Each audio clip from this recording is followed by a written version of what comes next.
Step number 2, to make sure that you ace your exams, is to understand everything. Now, before I get into how you can do this, I want to make sure that you understand, pardon the pun, exactly why this is so important. So, take an example. If right now I were to tell you to memorize a 20-digit number, a random 20-digit number that I just plucked out of thin air, you'd probably find it almost impossible. However, if we contrast that with me giving you 5 4-digit dates, that's 5 years, you might be able to do it.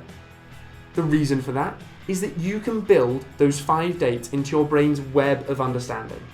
Now, a 20-digit number, just 20 random digits thrown together, can't have a position within your brain's web of understanding. It has no links to any other piece of information, and it has no usefulness within your brain. However, if you can build digits, for example, 5 4-digit dates, into your brain's web of understanding, relating them to one another, thinking, oh, well, that date happened after that date, that event happened then, and that event happened then, relating them to one another, and ultimately building up an understanding of the bigger picture that they fall within, then you probably will be able to remember that information.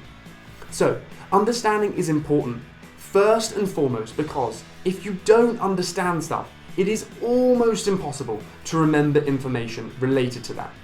And then, beyond that, understanding will also allow you to make sure that when you're in your exam, if a question comes up that you hadn't quite prepared for or weren't quite ready for, you will then be able to manipulate your knowledge, what you've learned over the course of your exam preparation period, and you'll be able to manipulate that knowledge to fit the question.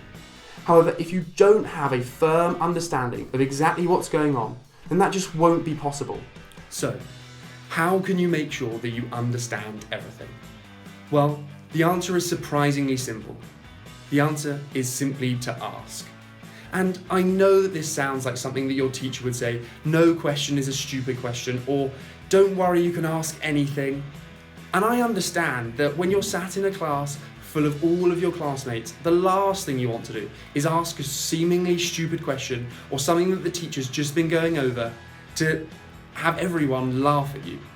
And I get that. I've been there and I understand that fear.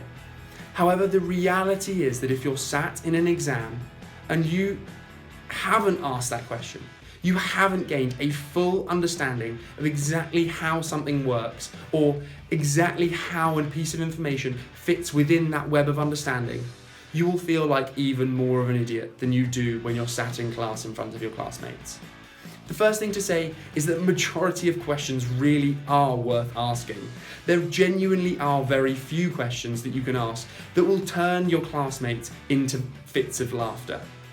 However, even if you were to ask one of those questions, the reality is, and I've been there myself and seen silly in front of my classmates, the reality is that the chances are all of those classmates are the people who'll never ask a question and who, when it comes to the exams, will probably be sat there with that sinking stomach feeling because they actually just don't understand something and they should have asked.